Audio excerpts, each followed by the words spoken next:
The NES was the gaming system that brought the gaming industry back from the dark age and ushered in a new age in gaming. However, as great as the NES was, certain games just weren't meant for the system. This is the top 10 games originally intended for the NES, but appeared on other consoles. Now, full disclosure, I did take a lot of information from Unseen64, so I highly recommend checking them out. I'll leave a link to the website and their YouTube channel below, so be sure to go to check them out, because they have some pretty cool stuff up there. Anyways, on with the top 10 list. Number 10. Deja Vu 2: Lost in Las Vegas. The sequel to the original Deja Vu, this game followed the same formula of having a detective go to Vegas and try and solve a case, using a typical point-and-click formula with text telling you how the rest of the story progresses. Nintendo made the decision that this game would be better suited for the Game Boy, and unfortunately not much is known as to why the game switched. However, you can't argue with their decision. When you have the ability to pick up the game and solve it piece by piece whenever you wanted, it made the game seem a lot less tedious. Number 9. Thomas the Tank Engine and Friends.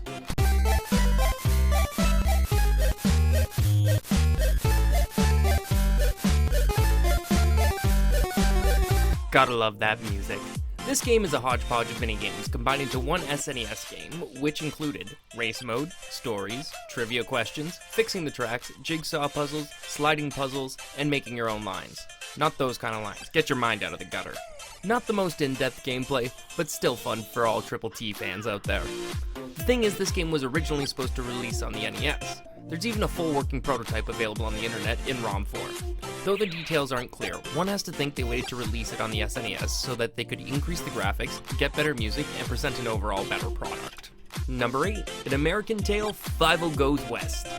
Based off the movie produced by Steven Spielberg's animation studio, this game is the traditional platformer that had Fievel fighting cats with a trusty pop gun and avoided obstacles as he constantly goes west. Even though in the traditional sense it appears he's traveling east, but I'm not here to nitpick. There's not much information as to why this game moved to the SNES, and no prototype has surfaced to date. But it was probably the right decision, as the up processing power allowed the game to add vibrant backgrounds and characters. Number 7. Inspector Gadget. The nostalgia trip continues! This side-scrolling action game had Inspector Gadget trying to travel around the world to save his niece Penny. Once again, no prototype has reared its ugly head, and not much is known.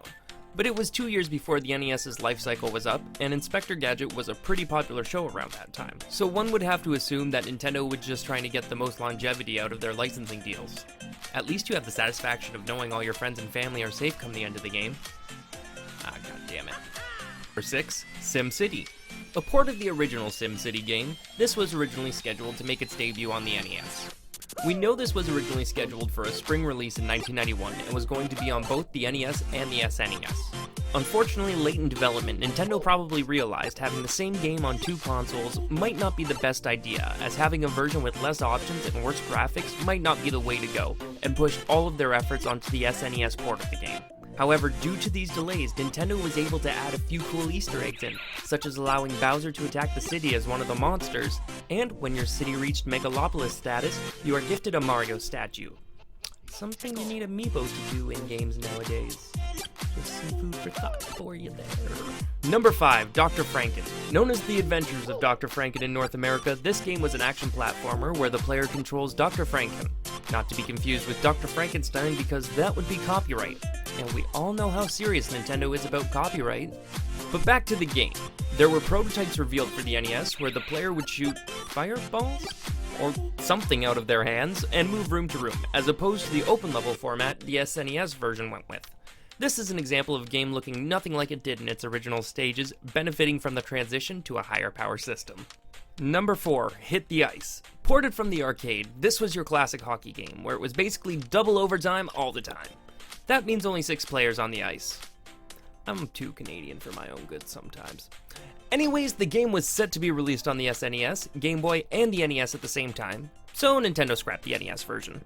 The reason this ranks so high on the list is because on the NES version, there was an RPG mode that allowed the player to travel to different towns, learn special moves, and even get into Pokemon-esque hockey matches with opponents appearing the same way. Alas, this version was not meant to be, and us Canadians have that much longer to wait until we get that Pokemon hockey hybrid we've all been waiting to play. Number 3. Seiken Densetsu: The Emergence of Excalibur. Originally slated for the NES, Seiken Densetsu is better known as the Mana series in the West. This was originally slated to be on the Famicom Disk System and would have taken 5 discs to produce this game. So with the lack of resources and interest fading in the Famicom disk drive, this game was cancelled.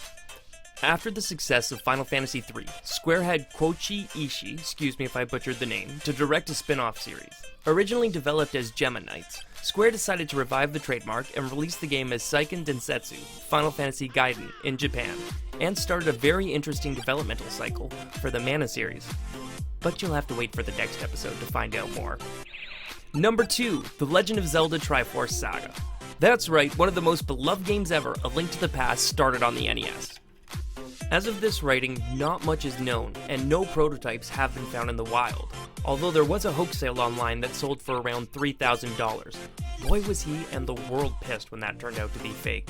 It was decided early on that to really expand on the game, they decided to move to the SNES and got permission very early in development to do so. So since that's the long and short of it, here's a bonus fact. A Link to the Past was the first game to use 1 MB of storage, which is why the team was able to create such a large open world. Hey, I said it was a bonus fact. I didn't say it was very interesting. And the number 1 game that started on the NES and got transferred to another console is the Mii's. Surprise! Now this one actually shocked me when I was researching this project. I couldn't believe it. But sure enough, at the 2007 Game Developers Conference, Nintendo revealed how development of the Mii came about. Originally, Shigeru Miyamoto presented a software for the Famicom Disk System that would allow you to draw faces of your friends or yourself and be able to animate those faces. The product they were working on was very similar to the Mii Maker we use this day.